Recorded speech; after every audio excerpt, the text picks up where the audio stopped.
Good morning, everyone. Great to be here with you. Thanks, Jesse and Jenna, I love how light and love go together in your music. That was beautiful, thank you. And Beth, wherever you went, thank you. Oh, there you are, way back there. Wow, she kind of said everything I want to say, which is awesome. And I also want to thank all of you who have, been wishing for a white Christmas. You made my drive-in really interesting today. I live south of Saugatuck, and we must have got 6 inches last night. And I know you got some here too. I'm not complaining. But I can tell you, if I didn't have to be here, I would not be. I love an excuse to stay home this time of year. So anyway, I'm delighted to be here, and thank you for having me. So today is kind of a switching gears. If you've been here in the past weeks, you've been exploring issues around death. So we're going to move into issues around some light and what that means for this time of year. And we can't, of course, have light without darkness. So that's what we'll be exploring. So I love writing and creative writing, and maybe some of you do too, and I take some workshops. And there was a workshop I took where the instructor encouraged us to think about if we were to write our life biography, what would the title be? And it had to be a 2-word title, because writers, we tend to get really kind of big with our words. So coming back down to 2 words, that would be a title for your biography. Now that'd be kind of fun to hear from you on. So I came up with my 2 words is chasing light. I'm probably not going to write the biography because it's really not as interesting as the title. But just this sense that everything I've done has been in pursuit of light. And of course, there's no single answer to the question, well, what is light? Because light can be experienced and explored in so many ways. As Beth said, a photographer is going to be interested in the aesthetics of light and how it affects our visual world. A physicist is going to be interested in those physical properties of light, the waves, the particles. Now, a doctor might be interested in how light affects our skin, what we absorb, and what the results are. And a shamanic healer might want to explore the darkness that has captured the light of someone's soul. So how we experience and answer what is light is as different as each of us here. Now, light is our primary tool for perceiving the world and communicating with it. So imagine if we were to set up a telescope, we would be capturing the waves of light that make up that universe, that vast universe of planets and galaxies. Light travels in waves. And if we were to set up a telescope and look through it at the smallest of particles, we would discover that light also travels in those atomic particles. So indeed, light provides this window to the universe, both cosmologically as well as on that atomic scale. Tiny and huge is what light invites us to. So I'm here today because I'm chasing light. And as we've noted, this is the season of darkness. The days are getting shorter and shorter. And of course, the only problem with really moving into the darkness is in this culture, we have filled this dark time with every possible party, gathering, food, celebration. To maybe we use that as a distraction from keeping us in the dark. All of these things that are happening, which are lovely and keep us having busy, busy nights.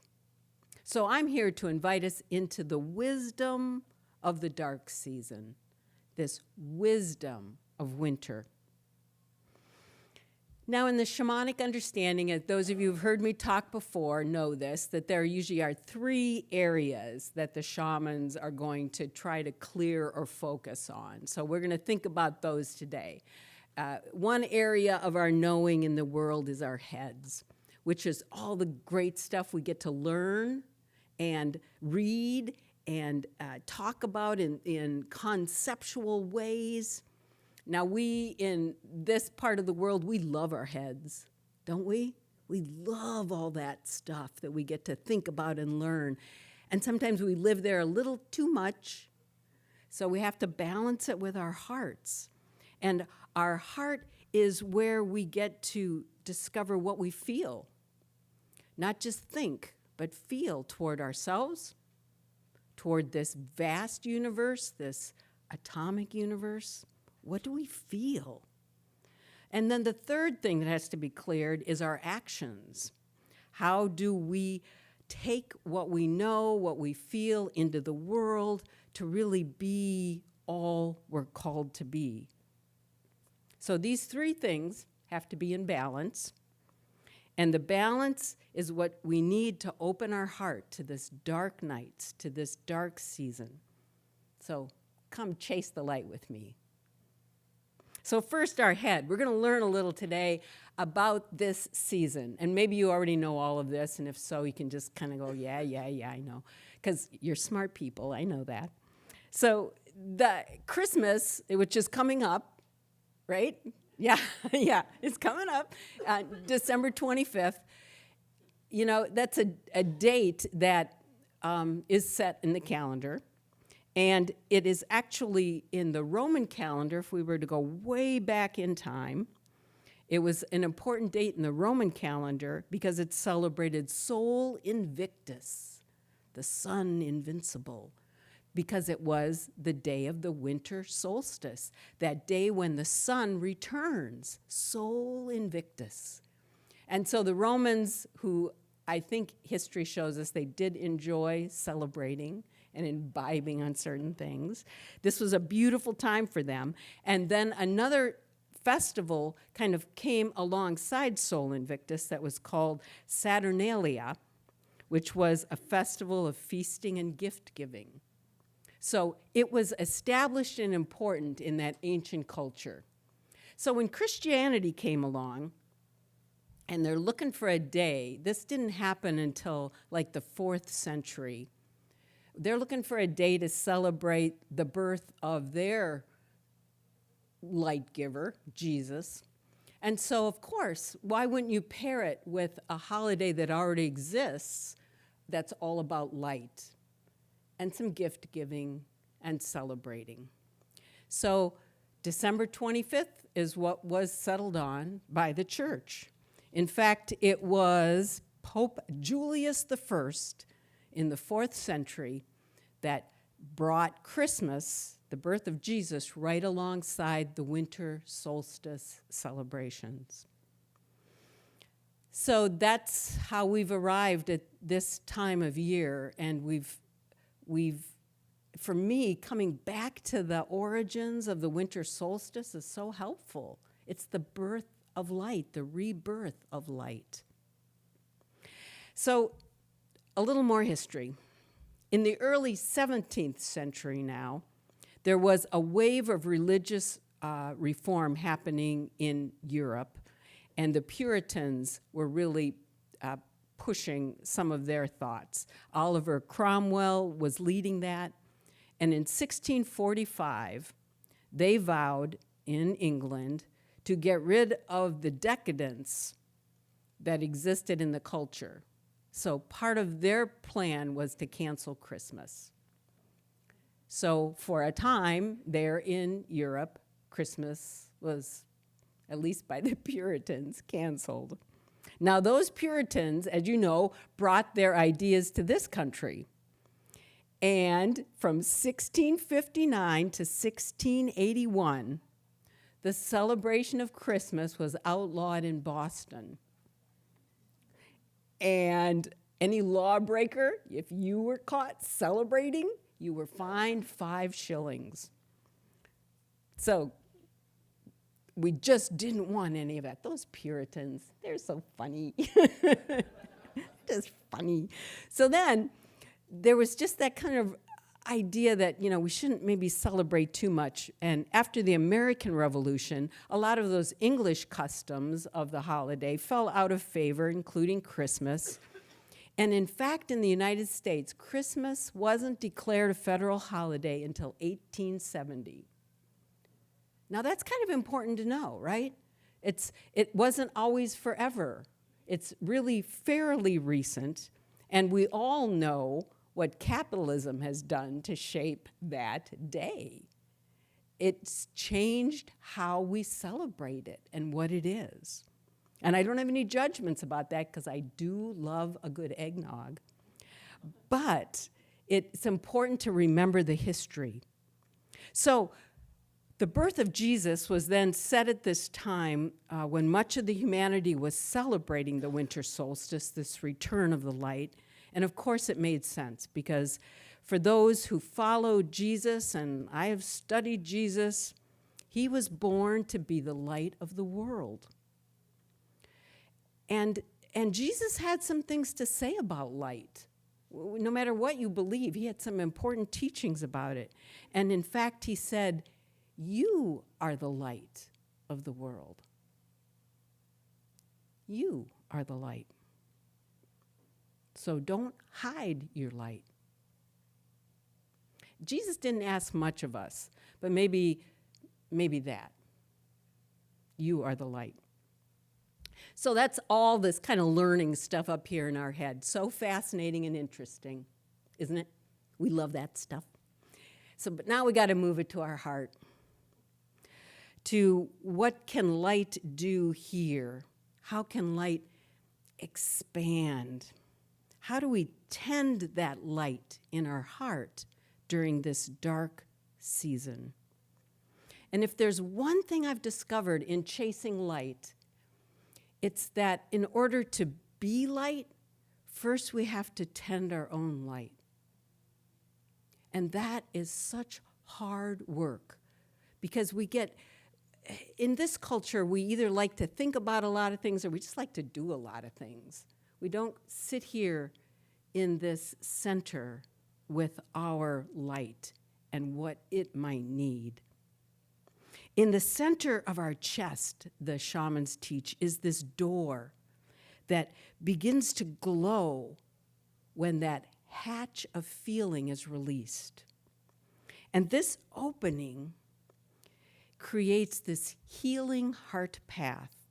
It's an ancient access that runs through the heart, both in this level of life as well as all things above and beneath, this access right through the center of our hearts. And in this quiet heart is where creating loving awareness pulses like a bright star. And you know this from moments where your own creativity or your own centeredness is just pulsing. You just feel it, you know it. It is such a gift. But there's so many things that dampen it down. But on this axis, we can travel with light. And light is traveling in waves of joy and particles of love. The big things and the little things all intersect here in our light heart. My teacher, who invites us all into this heart center, talks about the word lumen, L-U-M-E-N, lumen. Lumen is this, it's technically defined as like a cavity or a space is lumen. So if you think about your blood vessels and your blood running through your body, that empty space that it's running through, that cavity, that's lumen. You with me? Lumen is actually emptiness. It's a hollow space that we access in the quiet dark. And this empty, hollow space is where everything is possible. So we take our own small light into the lumen of us. and into the dark crevices of our soul. I like to think of this like a flashlight. So if you imagine having a flashlight in your heart, looking around, you can really only see one thing at a time with a flashlight, right? I mean, we're so used to like big fluorescent lights that light everything up. But a flashlight, it's like, ooh, what's that? Ooh, what's that?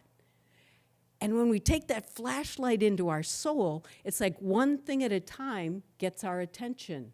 What needs our attention? We search for that which is off balance or is stressing us out. Or we search with our light for why we're so stuck in patterns that we don't want. And when we can shine the light on it, things can change. It gets our attention, our focus. And if there's some dark crevice and corner in your soul that you're really not wanting to look at, find some courage. Take that light, check it out. Because chances are that little crevice that you're afraid of holds a key to your own heart expanding. Use your tools of curiosity to explore that lumen. So there are tools that we can each take to help us do that besides our flashlight.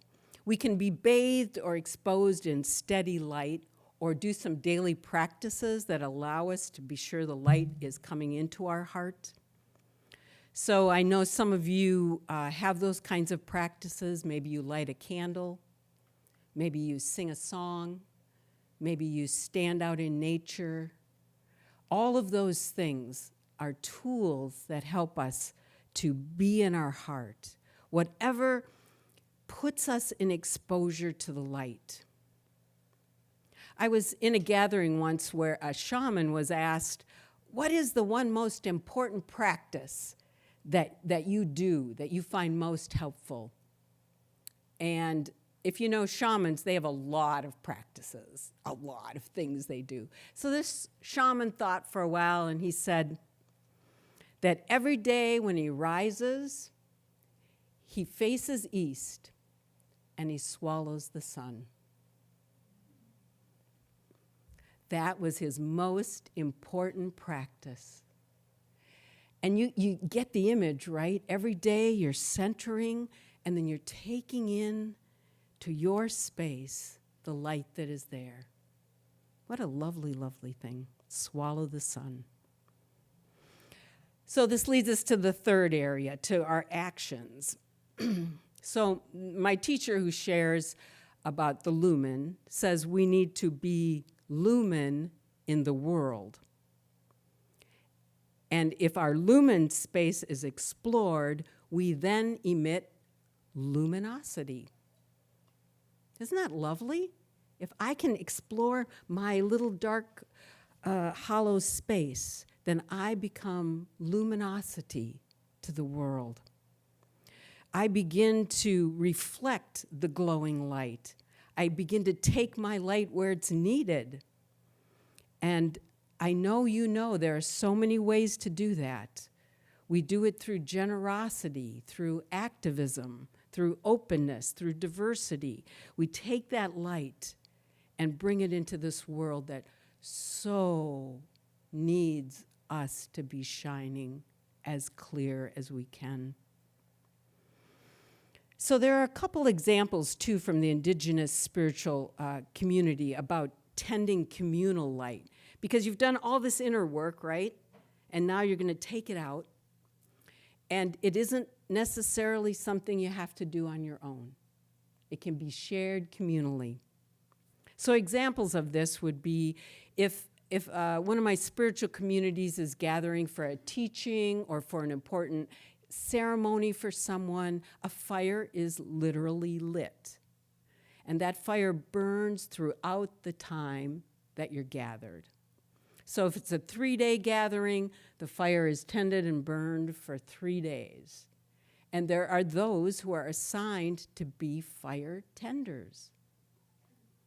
So the community benefits and is reflected in this light that is tended carefully. You just wouldn't have a ceremony without a ceremonial fire. The light is that important.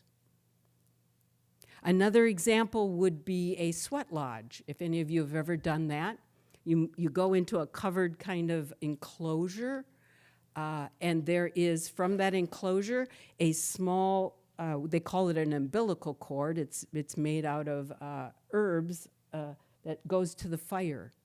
And there is the fire that is tended all throughout the sweat lodge. And the fire tender has to be praying over the stones that are going to come into the sweat lodge. The fire tender has to be sure it's the right kind of fire. The fire tender has to know which stones are coming in next. It's a huge job to be a fire tender. And all of us in the sweat lodge benefit from someone tending the fire. We don't just get this experience without this knowing of the fire that's being given to us. Now, that's very metaphorical, but I think you're getting the idea that it's not a solitary thing, that we're in this together, and that sometimes you get to participate in something, and sometimes you have to tend the fire. You just do. You've got to be the one who steps outside whatever's going on, and you're tending the fire so others can grow. So what issues might need you to tend a fire? You know, maybe there's someone in your family or in your circle right now who needs something extra. You might build a fire for them.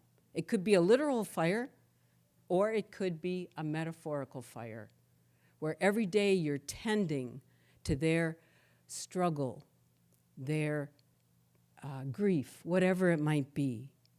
You are doing that, and if you can do it with someone else, even better.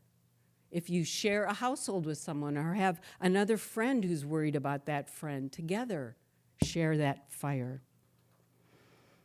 There is also opportunities to imagine tending a fire for kindness. What would it be like if every day you and some other people intentionally lit a candle to put kindness into the world? Every day. Because does the world need that? Uh-huh. It does, right? This other voice of tolerance and kindness. Or you might choose to tend a fire for unity, to be together in this desire for, instead of everything dividing us, what is it that unites us? This is holy, sacred work. And if we can step back a little from all the busyness and remember what it means to be light in the world, we can grab these practices that can really help all of us reach that tipping point where I think love will just expand. That's my hope as somebody who chases light all the time. So ponder what you might be able to bring, but only after you tend your own heart fire in the very best ways, with the very best tools. So today, in our first time chatting in there, I asked people to think about some things about light. And I had them write it down on little cards. So I thought it would be kind of fun to try to light this communal fire, your communal fire, of what we're working on for light. So it's a little like a poem, and I haven't read it yet, so I'm hoping people wrote very legibly. But just for a moment, let's just think about that communal light. Some things about the winter or dark that our gift is staying cozy at home under a blanket. In the depths of winter, I can be close to home. When I think of light, I think of awakening and beginning again. When I sit in the dark and think of light, I think of spring. I feel the many ways of light, including how light helps me be able to read. And of course, there are dark times. My advice to you, if you're going through a dark time, remember that when we numb the dark, we numb the light. If you are going through a dark time, that's part of being human. I won't presume to understand your situation, nor do I even have advice I can offer, but I give you my presence and my listening ear. As you go through a dark time, I will hold the light for you. And there are ways for you to be light in this world. Think about giving gifts. Be light by committing yourself to being your highest self. Words from your own community fire for this time. So, my friends, chase the light with me.